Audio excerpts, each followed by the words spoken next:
it. And the thing is, however problematic the Arabic historical tradition is, and I do think it's very, very difficult to interpret literally and factually, it doesn't give us any indication that there was a large Jewish community at Mecca before Muhammad's time.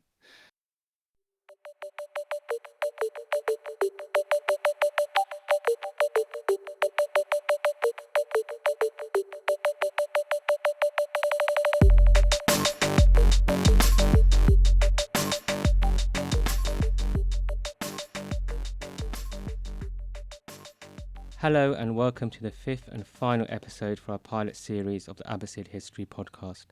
There has been almost a consensus in centuries of European scholarship on early Islam that the name Macoraba in Ptolemy's 2nd century geography is one and the same as Mecca. However, our guest Ian D. Morris argues that early Muslim geographers never made that connection and that rather this was an Orientalist speculation made authority through repetition through the ages. Mr. Morris is currently a PhD candidate at the University of Amsterdam and teaches history at St. Andrews. Welcome, Mr. Morris. Hello, thank you for inviting me.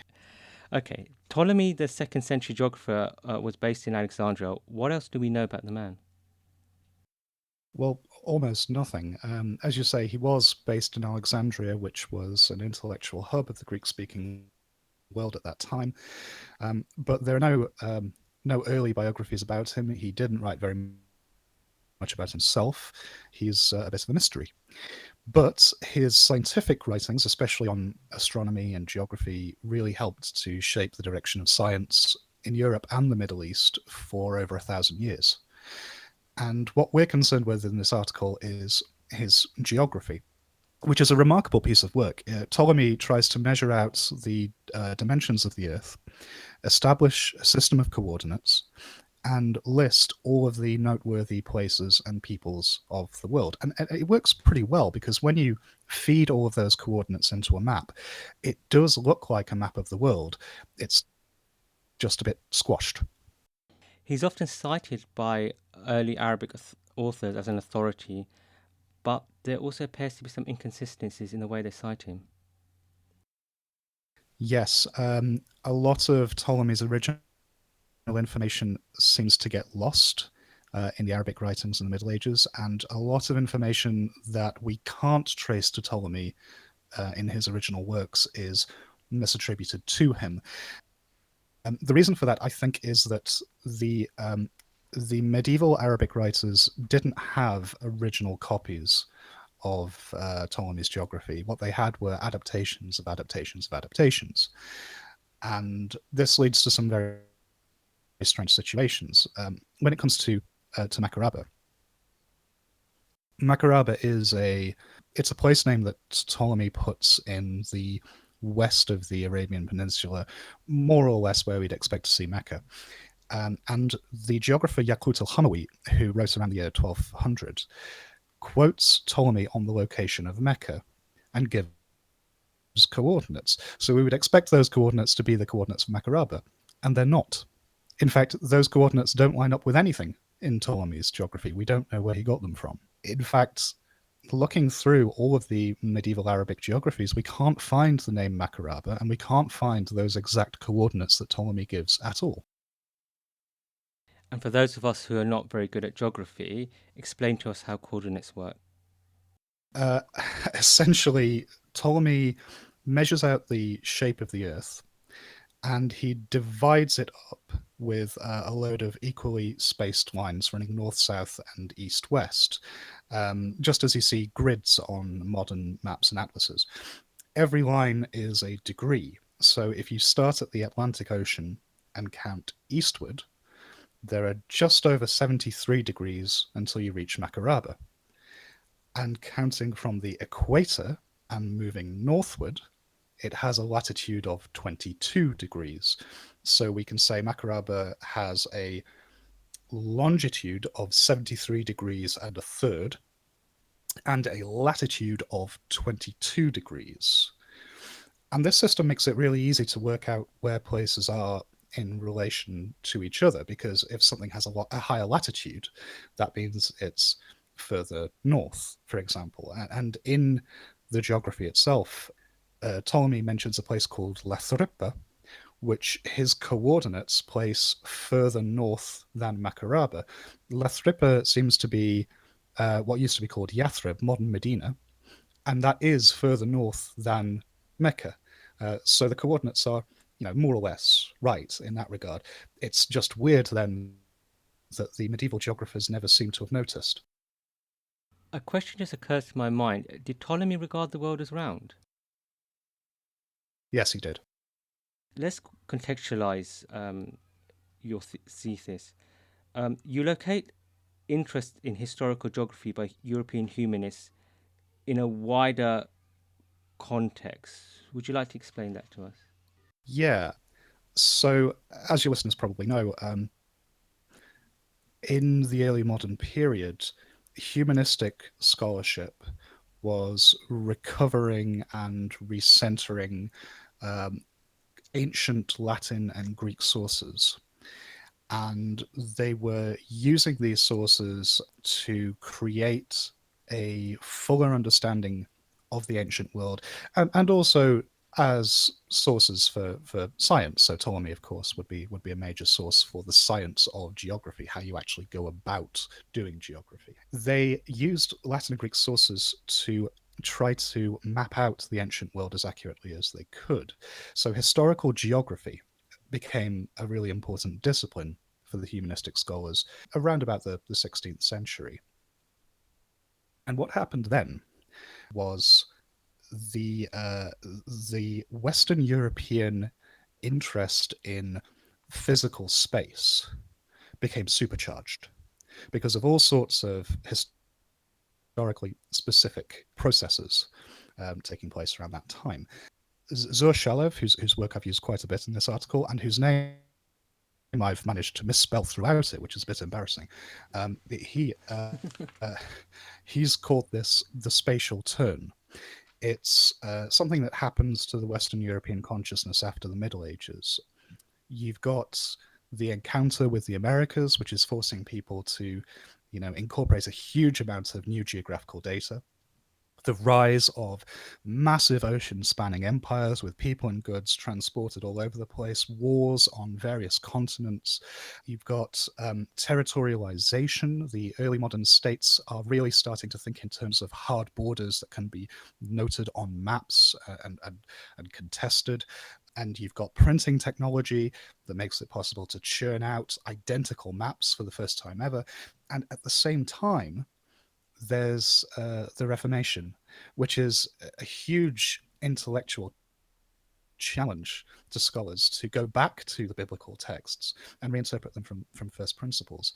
And obviously, the Bible is very full of genealogical data and to a lesser extent of geographical data. So there's a great concern with using ancient sources to understand exactly where all these places and peoples are in the Bible. So the spatial turn over the 15th and 16th centuries leads to the rise of this new all-encompassing cosmographical genre of sacred geography, where the Bible is complemented as fully as possible by ancient sources. And of course, Ptolemy's geography, being a huge compendium of names and places, really unmatched by anything else that we have from the ancient world, was a wonderful resource because they could cross reference all of this information. And they could create these very complete gazetteers where names are checked against each other and everyone's arguing over etymologies and things like that. With regards to Mecca and the availability of all these new sources, Mecca was conflated with other places as well, despite a near consensus of biblical scholars identifying it as Faran. Yeah, the medieval consensus was that Mecca was biblical Paran, and we see this from very early on in the history of Islam. The earliest source that I'm aware of that makes this connection is an Armenian geography attributed to Ananias of Shirak, which is based largely on Ptolemy's geography. Ptolemy mentions a place called Faran, which is in the Sinai Peninsula. Paran, biblical Paran, is the name of a wilderness where the patriarch Ishmael goes to live. Ishmael being the patriarch of the Arabs, and in Muslim tradition, the founder with his father Abraham of the Kaaba. So it all sort of lines up very nicely. Faran is Paran, Paran is Mecca, and so these Armenian geographers say, well, this place Faran must be Mecca, and everyone seems to be following suit throughout the Middle Ages, except for a handful of rabbis who are very concerned that if Mecca is Paran, then you can read certain verses in the Bible as indicating that Muhammad is the third prophet after Moses and Jesus. In Deuteronomy, I think it says that the Lord's appearance shined out over Mount Sinai, which was identified with Moses, Mount Seir, which was identified with Jesus, and Mount Paran, which of course everyone's identifying with Muhammad. And the medieval rabbis are terribly concerned about this. That can't be allowed. So they say, no, it's not Paran. Maybe it's this other place called Mesha, which was founded by another Arabian patriarch called Yoktan. But that's a very much a minority opinion. We see this move away from geographic arguments to etymological arguments. Who was the first to identify Macoraba with Mecca and why? Well, before we talk about that, let me just explain what is the state of etymological argumentation at the time. As we're moving from the Middle Ages with this very Bible-centered understanding of ancient geography to humanistic geography and then to sacred geography, where you've got all of these wonderful Latin and Greek sources being integrated, people are asking, could the name Mecca or something like it be encoded in one of these names in these Latin or Greek works? So people start wondering, maybe Mecca is a place called Mokura, maybe it's Mariaba, maybe the Meccans are a people called the Makai. All of these sources, I believe, are in Ptolemy, and they're also in some other works. So this is the rise of etymological argumentation when it comes to identifying Mecca. And the first to identify Macoraba with Mecca is a chap called Samuel Beauchamp. He's a Huguenot pastor in Caen, in France, who is one of the leading Orientalists of his day in the mid 17th century. He's trained in Hebrew and Arabic by some of the finest Orientalists of that time, and if you like, he's sort of the second generation of really well-trained Orientalists who understand these languages and who work with these Middle Eastern manuscripts. So this is quite early on in the development of Orientalism as a scholarly discipline. So he's a foundational figure, if you like. Beauchamp was one of these people who wrote a sacred geography. And his was in 2 volumes, one of which was a general study of the migration of peoples in the book of Genesis. So he was trying to work out where all of these patriarchs like Ishmael and Yoktan ended up. And the other volume was a study of the Phoenician colonization of the Mediterranean. The Phoenicians being a Semitic speaking people who came out of Palestine and who established a load of trade hubs, including famously Carthage. And the language of the Phoenicians was not very well understood, but people could already tell it was related to Semitic languages. It looked a bit like Arabic and Hebrew and so on. And Beauchamp believed that Phoenician was sort of a dialect of Hebrew. And if that was the case, Beauchamp could look at place names around the Mediterranean and he could infer Hebrew etymologies for these place names and say, therefore, these places were founded by the Phoenicians. It was a nifty argument. And one of these places seems to have been Macoraba, which he read as Maca Rabba. Rabba being Hebrew or Phoenician for great. So it's Great Mecca. And then you have, while talking about Beauchamps' book, just briefly, you mentioned something fascinating why he's transliterating Arabic and Hebrews. Something to do with the way Arabic printing or any foreign printing typeface was used in his time. Yes, well, as I've said, there weren't very many people at this time who could speak Hebrew and Arabic in Western Europe.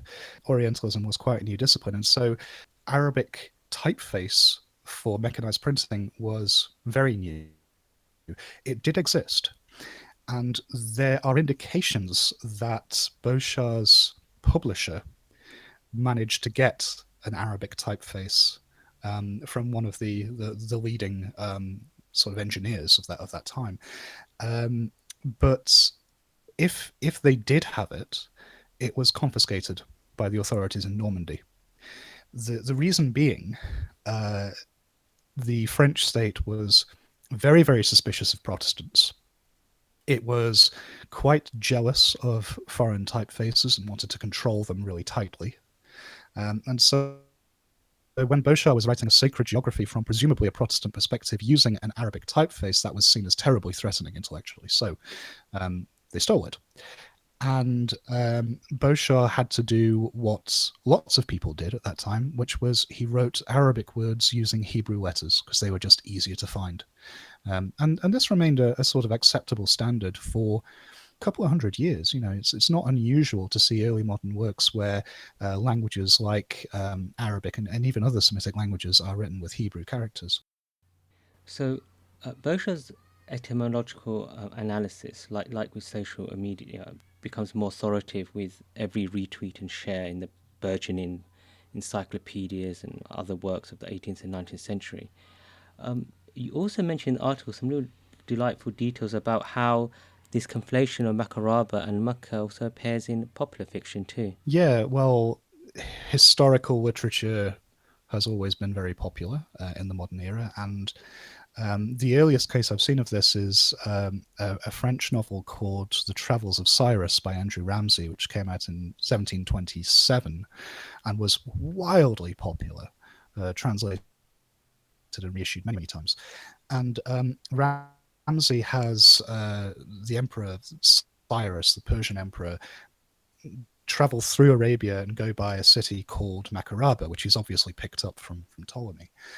And the city itself barely features in the story. He just describes it as a place in the mild and perfumed region of Arabia Felix. But he actually adds a footnote that says this is today's Mecca, which has always been considered holy by the Arabs. So already, 1727, less than 100 years after Beauchamp's study comes out, Macoraba has made the jump from scholarly Orientalism to literary Orientalism. And there are a few other places where I found Macoraba, including in modern science fiction even. But the most interesting, I think, is a short story by Arthur Conan Doyle, where a Byzantine merchant encounters Muhammad, and he calls Mecca Macoraba as well. It's quite charming. So not very long after Beauchamp's publication, others started to build on the Macoraba-Mecca link. And then we have a work by Van Gool at Leiden University. Tell us more about that. Yeah, not being a Dutch speaker, I'm going to go with Jacob van Gol, but my apologies to your listeners. Who he was a professor in Orientalism at Leiden in the 17th century, and in 1669 he came out with a translation and commentary of an Arabic sort of cosmography, where he identifies Mecca with Macoraba. He's clearly read Beauchamp, he's been convinced by Beauchamp's arguments, and he gives coordinates for Mecca and Macoraba, which are coordinates that he has lifted from medieval Arabic geographies. So he's totally conflated these two data sets. The coordinates have nothing to do with Ptolemy, but unfortunately, this is the nature of scholarship. Once somebody has written something like that, everyone else starts copying it. And so this fact that Macoraba has the same coordinates as Mecca is reproduced for the next 100 years or so. And then we have another geographer called de Anville. He takes this thesis even further. Yeah, Jean-Baptiste Danville does a much better job, actually, than Van Gogh.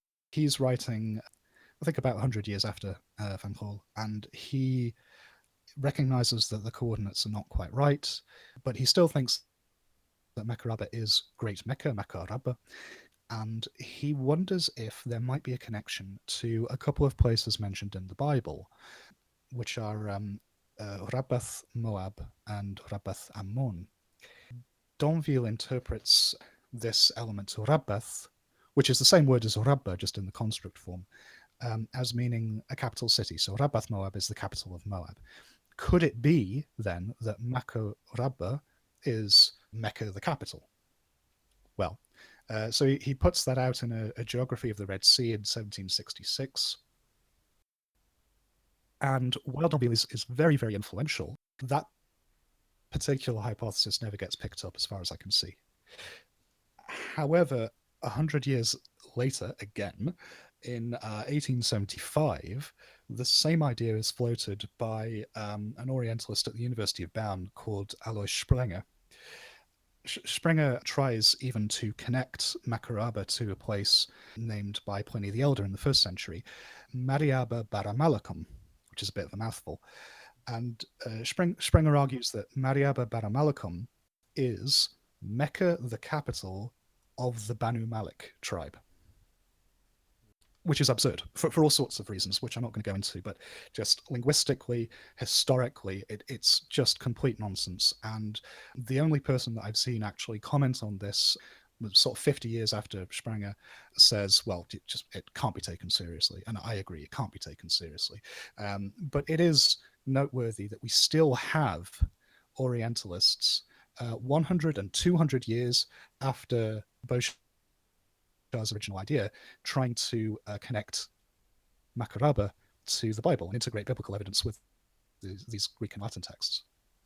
And then you give a list of many fanciful interpretations or attempts to kind of reconcile this etymology. And I want to look at them in turn, and I think the testimony to the scholarship of your article. But before I do that, I couldn't help feeling, as I read through your article and read about these early scholars, about something that Jonathan Brown describes in his hadith book about how Orientalists often are working with premises, biblical premises. How do you feel about that? I don't recall what it is that Brown says exactly, but that sounds really resonant with what I found in the early modern studies, that Orientalism was, for a very long time, a subordinate discipline to theology. The Orientalists were primarily concerned to justify and vindicate the biblical accounts using other kinds of ancient evidence, and they were not immune to interpreting their texts through particular doctrines and dogmas. Let's have a look at more of these attempts of reconciling Macoraba with Mecca. Why don't you start us off with some of these examples? Okay, so we'll start off with Giuseppe Simone Assimani.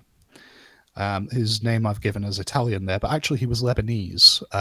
He was an Arabic speaker. He was a priest in the Roman Catholic Rite who came over to Rome, and he led the Near Eastern manuscript section in the Vatican archives.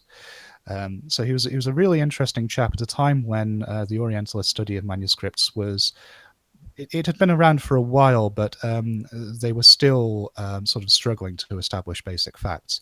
And in 1728, he published a history of the Nestorian Church, including a brief history and a geographical outline of Arabia. Now, obviously, he'd read Beauchamp because Beauchamp was a fantastic resource. And in fact, Beauchamp's Sacred Geography was still being reissued when Assimani was writing.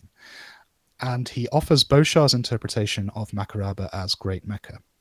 But he also offers a new interpretation, all of his own, which is Macoraba is derived from the word mihrab.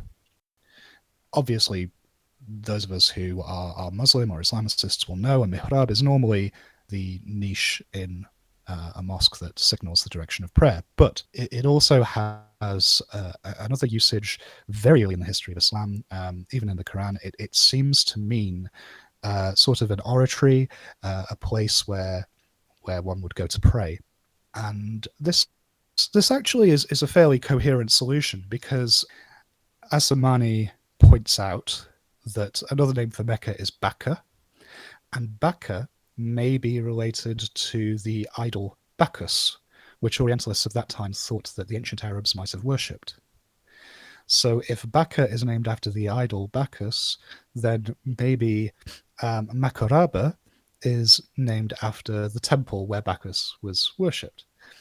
So it's kind of a neat idea. It doesn't work phonologically. It's very, very unlikely that anybody would have transcribed the h sound in Arabic, which excuse me, I'm not pronouncing very well at all, as the k sound in Macoraba.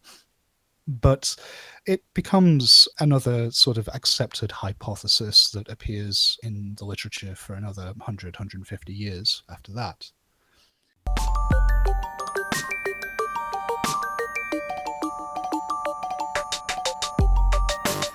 I think some of our listeners would have questions about Baka, and I know you consulted some linguists about this. Do we have any other evidence outside of the Quran which which names Makkah as Baka?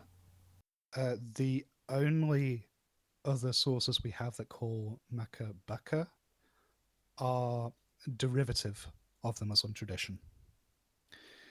So there's no independent evidence that ancient Mecca was ever called Becca. No. And the medieval scholars' attempts to etymologize Becca are clearly speculative. You know, so they're very intelligent, they're very resourceful, but they're flying blind. They simply don't know. And I am quite skeptical that the place called Becca in the Quran is the same place as Mecca. Coming back Um, to but sorry, mm, no, I just wanted to add that we're sometimes told that the m and b sounds in some Arabian dialects are interchangeable, which is simply not true. This is one of those myths that Western scholars have been circulating since the middle of the 20th century, and I don't understand why anybody believes this because it is just not true. coming back to reconciling Macaroba with Makkah etymologically through the centuries, we also have a book by someone called Charles Forster, who's also related to another famous Forster. Tell us about him. Yeah, he's the grandfather of the novelist E.M. Forster, who didn't think very highly of the old man's work, and rightly so, in my opinion. Charles Forster was a churchman, a rector, and he was an enthusiastic amateur historian who wrote all sorts about ancient Near Eastern history and geography, including in 1844 a historical geography of Arabia. And in this work, he again identifies Macoraba with Mecca, but he's not satisfied with any of the explanations that have come before, so he tries to create his own. Forster is part of the very, very old fashioned tradition by this time of, as you've said, working in a sort of biblically centered mode.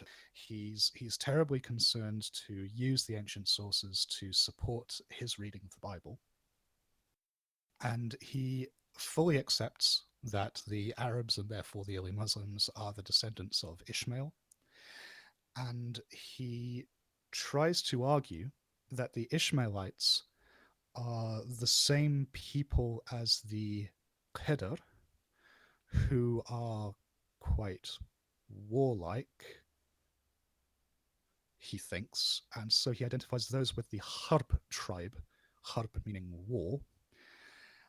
And if the Harb tribe are the people descended from Ishmael, and Ishmael founded Mecca, then maybe Mecca is the city of the Harb, in which case it is Maharba, which is the warlike city. Um, Gibberish, complete rubbish, and should have been forgotten immediately. But unfortunately, there was an encyclopedia of the ancient world, which came out a few decades later, which was very successful and reprinted a few times. And Forster's argument, therefore, still even today, I see cited in the works of non-specialists, because it's out there, it's on Google, but it's very frustrating because it's just complete nonsense. Someone with perhaps greater credentials than Charles Forster is Reinhard Dozy. Tell us about his speculation. Dozy is he's still quite a well-regarded figure. I think he was a professor at Leiden. He wrote some very important works on the Arabic language and on early Muslim history. And he wrote one book that is not so well regarded, which is The Israelites at Mecca. It came out in 1864. The Israelites at Mecca is a really radical work because he tries to argue the reason there are so many similarities between Islam and Judaism is that Mecca was founded by people from Israel. The Israelite tribe of the Simeonites comes down to Arabia, defeats the native peoples in a great slaughter, and the Hebrew term is Macoraba. So that's Macoraba, which becomes the name Mecca.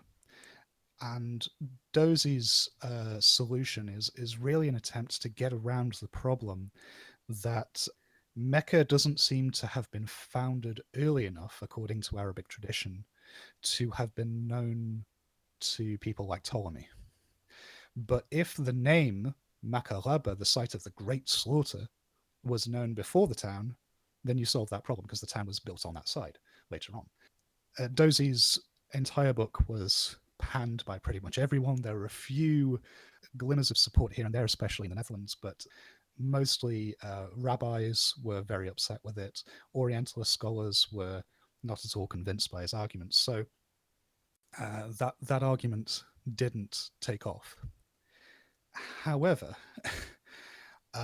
Dozy was in this book, he was very much writing in a revisionist mode, and it's not surprising that later on another revisionist who had no concern with the pieties of the field would pick up that argument and develop it. And this was Günter Lühling over 100 years later in 1985, so we're getting quite close to our own time, who writes an article where he tries to reinterpret the origins of Judaism and Islam by revisiting the ancient Israelite cult at the temples, by reinterpreting the system of Levite priests, and by arguing essentially that Mecca was colonized by Levites who had been they'd been dispossessed from the Israelite cult by the reforms that shut down all of the temples except for the Great Temple at Jerusalem. So these Levite immigrants come down from Israel to Arabia, where there are plenty of these sort of high places, these small temples that they can go and work at and perform the rites at, and one of these places is Mecca. So Lühling is sort of putting a spin on Dozy's argument, less to do with conquest and more to do with cultural diffusion, I guess. That's an inelegant way of putting it, but yeah, Lühling, of course, being such a radical revisionist, was not taken any more seriously than Dozy was. And while Dozy was already established as a serious thinker in the Orientalist discipline, Luling was so consistently on the fringes of the field that he never quite made it. He never established himself in a permanent academic seat and so on. So Luling's article has been almost forgotten now. I'm quite happy to draw attention to it again, because while I think he's completely wrong, actually, in his interpretation, I think he's very, very interesting. And he clearly was a serious thinker who knew a great deal, as did Dozy. Um, yeah. Then we come towards the 20th century, and the Macoraba-Mecca connection persists. You also mention at this time how the ancient language of Babylonia is being translated and also being used in this speculation. Yeah, so you're talking about Joseph Halevi, who was another really significant Orientalist thinker around about 1900. And he proposed that the name Macoraba might have been influenced by the Babylonian language, the Akkadian language, as we now call it, which is another Semitic language, but it's more distantly related to Arabic than Hebrew or Aramaic. And Levy's idea is really informed by the racial science of his time in the early 20th century. He believed that Babylonia was a Semitic culture, and therefore it had a sort of natural compatibility with the Semitic cultures of the Levant and the Arabian Peninsula. So Babylonia was so successful as a civilization that its ideas just naturally filtered through into its neighbors. And the name Macoraba would then come from the Akkadian roots for blessing. And before we come to this challenge to the Macoraba-Mecca connection, why don't you tell us about Omar Farouk of Beirut and his thesis? Yeah, there were a bunch of other ideas that people came up with over the 20th century. One is from Omar Farouk, who was a professor of philosophy in Beirut, and he wrote some editor's notes in a translation of Karl Brockelmann's history of Muslim societies, I think it is. Farouk tries to link up the name Bakka with the name Macoraba in a really interesting way. He identifies the root Bakka with Baka'a, which is a Semitic root that's used for the names of valleys. So it might then be that Baalbek is the valley of the Lord. That explains that name. And if Bakka is another name for Mecca, then Macoraba could be a great valley.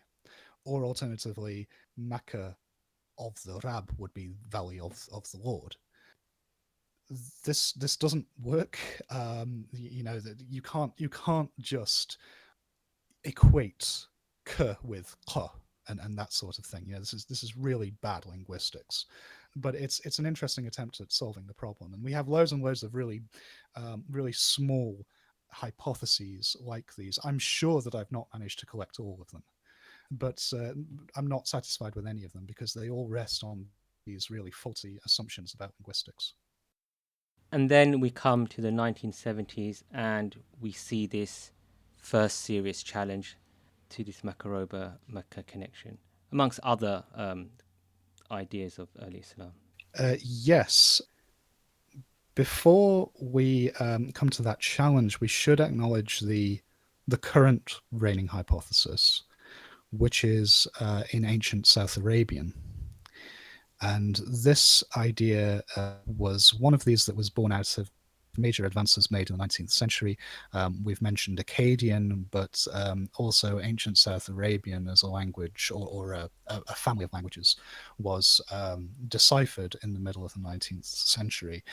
And so Orientalism as a discipline really got a shot in the arm then, because they had these whole new languages with all sorts of new texts that they could play with.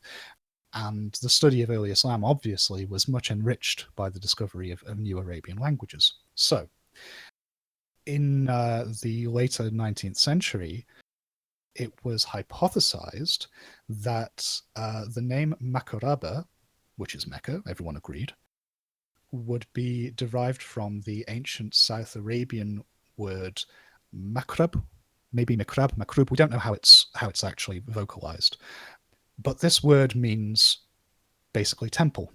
Obviously, Mecca is traditionally the site of a very ancient temple, so it all just sort of fits quite nicely. And it's understood that Mecca was settled by tribes that came up from the Yemen. And in fact, there seem to have been a few waves of these migrations from the south into the rest of the peninsula, and this set the scene for late antique Arabia at the eve of Islam. Many of these tribes had come up from the south. So it was assumed that maybe some of these migrants would have brought ancient South Arabian words with them, and they would have given this name to Mecca, Macoraba. The earliest to come up with this idea was a guy called Edward Glasser, who was a Bohemian archaeologist, and that idea was very quickly seized upon by leading experts in early Islamic studies, and it became the hypothesis that was repeated in dictionaries and encyclopedias, including the Encyclopedia of Islam and the poorly classical encyclopedias, which have been, that I think we're on the third major edition of that now, and this idea has appeared in every one of those editions, if I remember correctly. So this hypothesis, Macoraba as an ancient South Arabian name for temple, is still with us. It is the one to beat.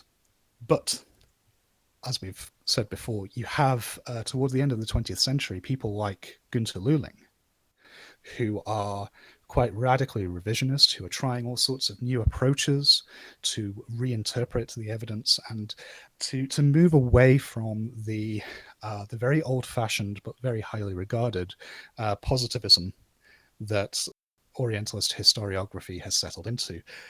They are very unhappy, these revisionists, with a straightforward narrative approach that centers great men and their works, that relies on medieval texts as basically sources of truth that can be lined up with each other and harmonized. They're quite skeptical that there is anything there. You know, they want to say that maybe what we have here is far more literary and therefore far more difficult to wring facts out of than we've previously appreciated. One of the leading contributors to this movement is Patricia Kroner, a Danish scholar working in the British and the American systems, and she wrote a series of books in the late 70s and 80s that challenged some of the fundamental assumptions of early Islamic studies. One of these being, in 1987, Meccan Trade and the Rise of Islam, which, as the name suggests, is a book essentially about Meccan trade. She argues against the mainstream view that Mecca is a major node on the incense route. And as part of this sweeping challenge, she revisits the Macoraba question. And she is the first person, I think, to launch a serious, sustained challenge to the hypothesis that Macoraba is Mecca. She rightly acknowledges that Macoraba, Great Mecca, was the earliest derivation. She points out this is not Arabic, but there's no particular reason why the element Rabba should be here, because that's associated with northwestern Semitic languages up in Palestine, Syria, and thereabouts.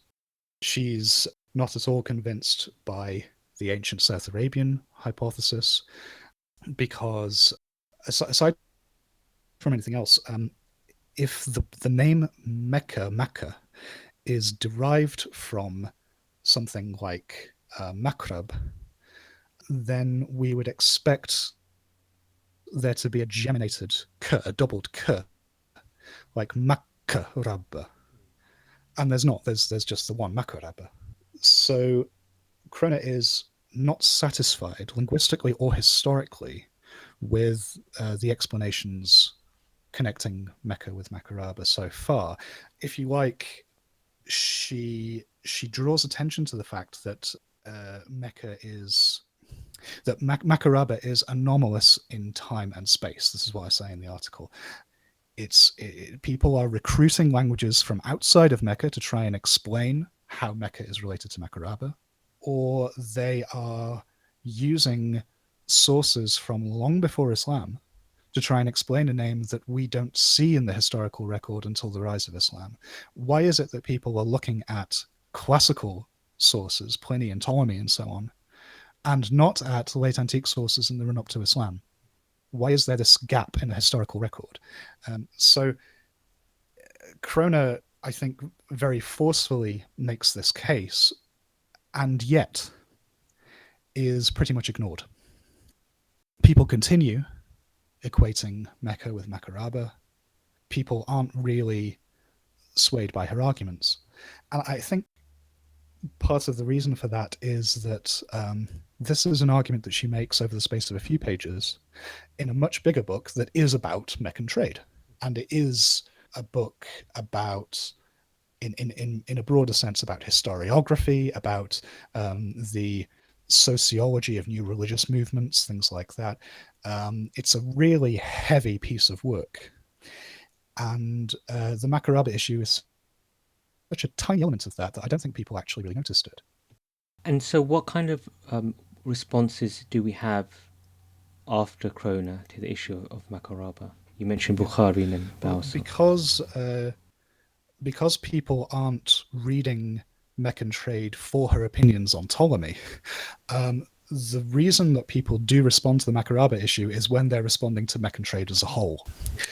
And you've got scholars in the early 21st century who are now trying to rehabilitate the trade route paradigm into the history of early Islam. They're saying, no, in fact, there probably was trade that was passing through Mecca, maybe not on such a grand scale as we once thought, maybe not so much in terms of the classical trade in spices and incense as we once thought, but there was a trade network that Mecca was plugged into. And so you get scholars like Mikhail Bukharin, who are saying probably trade was passing through Mecca, and therefore Macoraba could be a name for Mecca, one of these trading towns recorded by Ptolemy.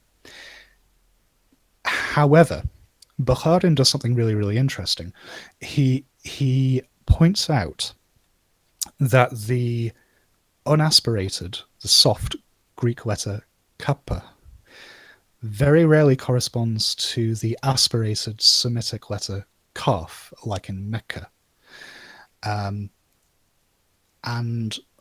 that makes it quite unlikely from a linguistic point of view that Macoraba could include either the name Mecca or the ancient South Arabian word makrab or mikrab or whatever, because the k's in those words are far too hard to be rendered by the Greek letter kappa. We would expect them, the Greek writers, to render that Semitic k as their letter ki, which is hard and aspirated. So it may seem like a very finicky point, but it is true that when Greek writers are transcribing Arabic names, they tend to transcribe k as ki, and they reserve the letter kappa, like in Macoraba, for sounds like qaf, which are a bit softer. So Bukharin says these old hypotheses don't work linguistically. Maybe then Macoraba is derived from something like the Arabic word Maghrib, meaning west, because Mecca is in the west of the peninsula. And this is kind of neat, but the problem I have with this is if Macoraba has a different name from Mecca, and its coordinates are a bit different, which they are, and the name Macoraba is attested in the 2nd century, and then we don't hear anything about Mecca in a historical record until the rise of Islam, so half a millennium, roundabout. Um, would it not follow that Macoraba is the name of a trading town other than Mecca? Like, why are we so bound to this idea that Macoraba must be Mecca? And I think Bukharin has really thrown a spanner in the works, and he's not even realized it, that this is a really serious challenge to the consensus. And instead of leaning into that, he's just gone, oh, it's fine. We can still, we can still save the Macoraba hypothesis. We just have to try something different. And my point is, no, maybe if we're trying all of these things and they're all failing, we should just leave it. And still, after 370 years of speculative etymology, you address one more final contribution at the end of your article. Oh, is this Van Resto. Jan Retzer. Again, my apologies to the professor whom I have met. He's a really lovely chap, and I'm sure that I'm mispronouncing his name. He wrote, which is quite apt considering this entire yes, exactly. studies about. There are so many languages in this article. That's been part of the joy of it, and it's also part of the frustration because I'm not a Latinist, but I've had to wade through so much early modern Latin and so on. Jan Retzo, thankfully, writing in English, wrote a book, I think in 2000 or thereabouts, called The Arabs in Antiquity, which is a really important book for those of us who are interested in this subject. And he addresses the Macoraba question in a footnote, as do a lot of the other contributors to this debate. You've got to understand the Macoraba issue has always been very much on the margins of what people have been writing. I am the first person to write a full-length study of the issue, as far as I know. And Rizzo's take on this is he believes the name Macoraba can be found in a medieval Arabic text. This is the Akhbar al-Mecca by al-Azraqi. It's a 9th century work from memory. Yes, that sounds right. And in one of these tales of Mecca, we're told that after the Great Flood, Noah's Ark and all of that, the people of Arabia knew that there had been a temple on the site where the Kaaba now is. They knew that it was a holy place, and they came there on pilgrimage, and they cried out to it, Makrub. And this word Makrub, Retzo thinks, is the name Macoraba. This could be a sort of a trace of its ancient name that is remembered in Meccan folklore. Now, I explain in the article some reasons why I think this is wrong. I point out again Bukharin's linguistic objection. Makrub with a hard k is unlikely to be rendered by Macoraba with a soft k. And I talk a bit about some of the problems with interpreting this early medieval evidence.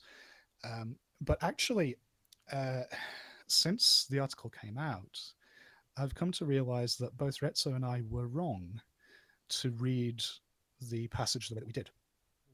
And actually, this word makrub, it doesn't refer to the temple. It refers very simply to the people who come to visit the temple, and the word makrub in that context would mean someone who is downtrodden and oppressed and unhappy and that sort of thing. And it's a very silly mistake to make. It's a basic misreading of syntax. Retzo is a very, very good Arabist. He's entitled to make one mistake every now and then. This is, however, a major plank of my article, and I consider it my screw up. So I'm sorry about that, but I have to say that if that is the worst thing that I've got wrong in the article, I can live with it.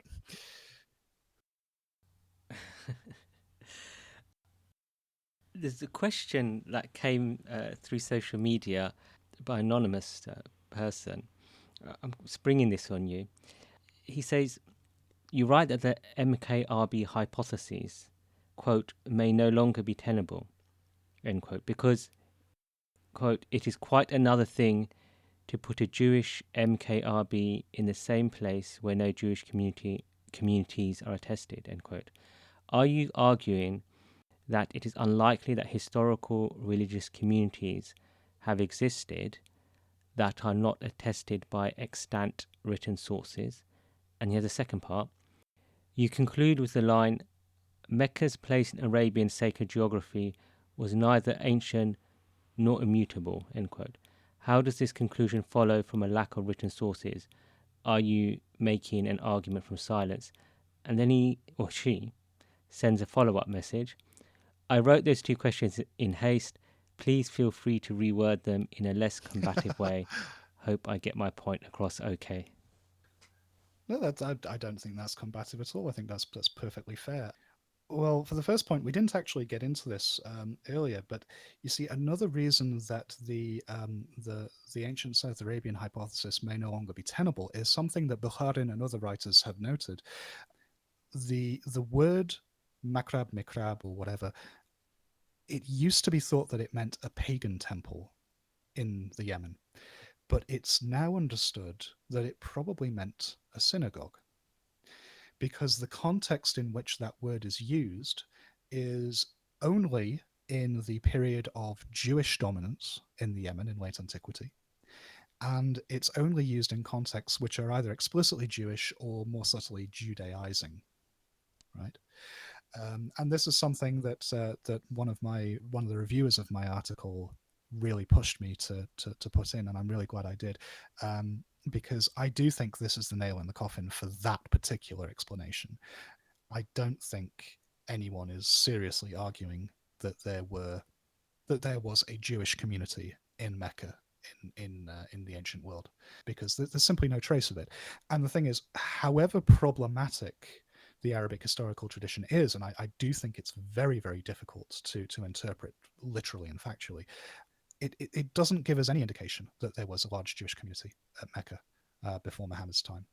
Where we see Jewish communities in Arabia is in the northwest and in the southwest in Yemen.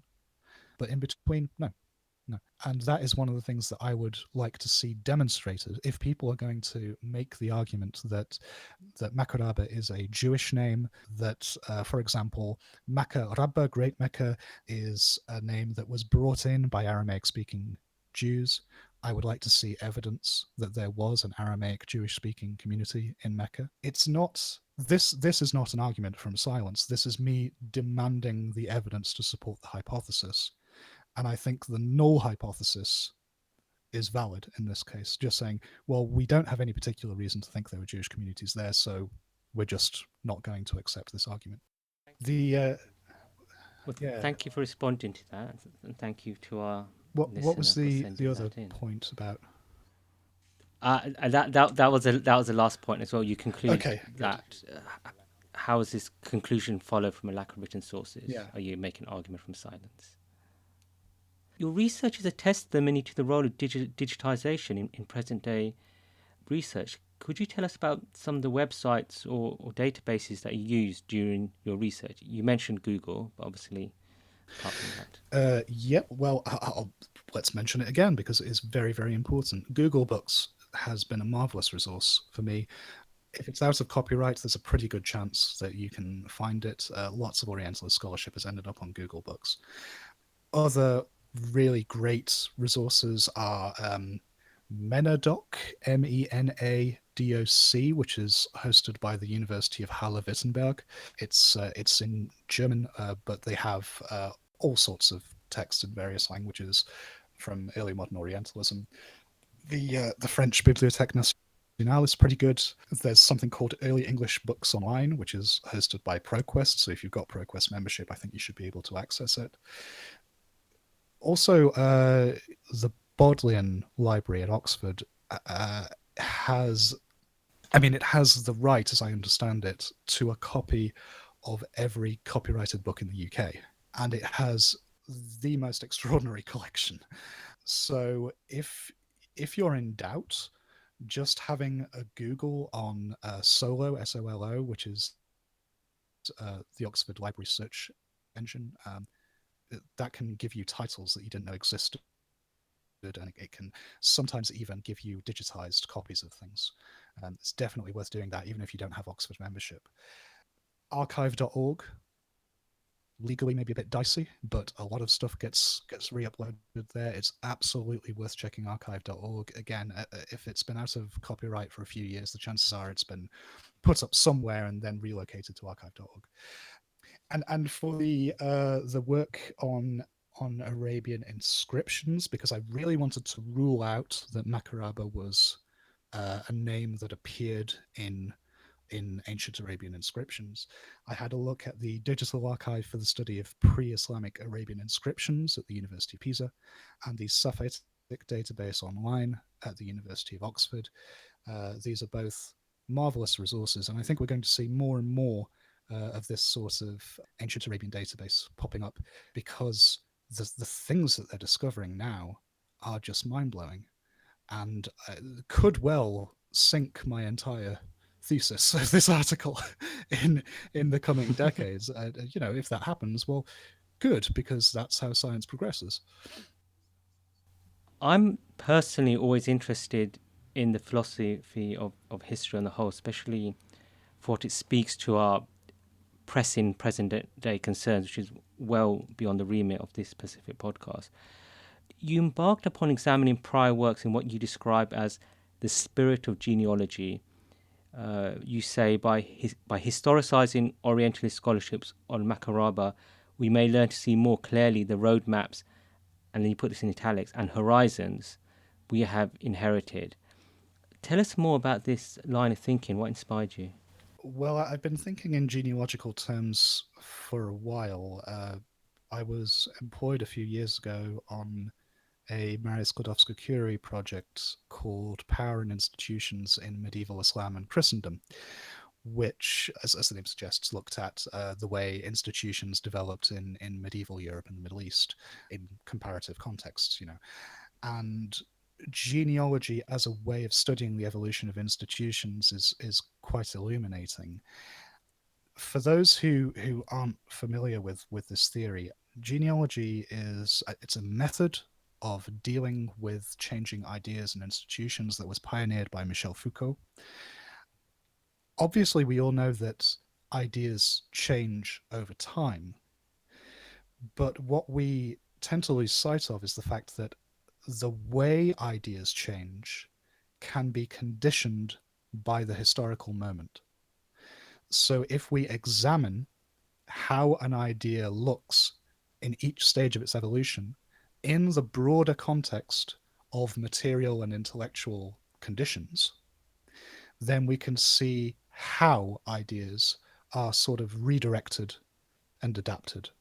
And I am a fairly materialist historian, so I was very keen to see how, for example, the discovery of new languages like Akkadian and ancient South Arabian opened up these resources so that the Macoraba hypothesis is suddenly able to work with those languages. I was very excited to find out that the reason Macoraba was identified with Mecca in the first place is because Samuel Bauchart was attempting a sacred geography, something very much of his time, and he was one of the only Orientalists, and therefore one of the only people in the world who could have come up with that idea at that time. It's such an unlikely thing, but his hypothesis, which was so specific to the work he was doing at that time in that intellectual moment, has evolved far beyond what he could have imagined, and is still with us. And I'm still having to argue about it on Twitter. I think that's marvelous. And before we end, would you like to tell our listeners about any current I projects that don't you're really doing? have anything coming up, and this is something that I wanted to raise. One of the reasons why I don't have a lot coming up at the moment, and one of the reasons that I am still a grad student after 6 years now, is that I went through a very nasty bout of depression couple of years ago. And my doctoral studies were put on ice at that time. And this article was a kind of therapy for me. It had really nothing to do with my dissertation. It was a labor of love, something that I did that was just for me. And I was able to do that because I was supported by wonderful, loving people who are financially stable enough that they were able to keep me alive and comfortable. I'm tremendously grateful to the friends and family who've allowed me to create this article, which really is the first major contribution of my career, hopefully not the last. And I would like to really draw attention to this because so much of the work that I've done in the article is biographical. It's studying how people looked at the Macoraba question in their particular, personal context. And it would be hypocritical of me not to point out that this isn't something that I was paid to do. This is something that I did because I was very, very ill, and it was something that really helped me get out of that hole. So I hope that fact is useful. Thank you for sharing that, Mr. Morris. I think for many of our listeners who are graduate students and who are struggling, I think that's a real source of encouragement and hope and inspiration. Thank you for sharing that, and thank you for being our guest.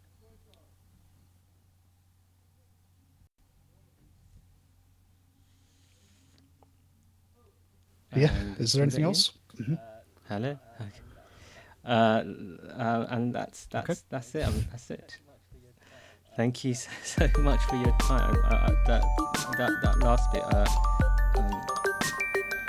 really moved me.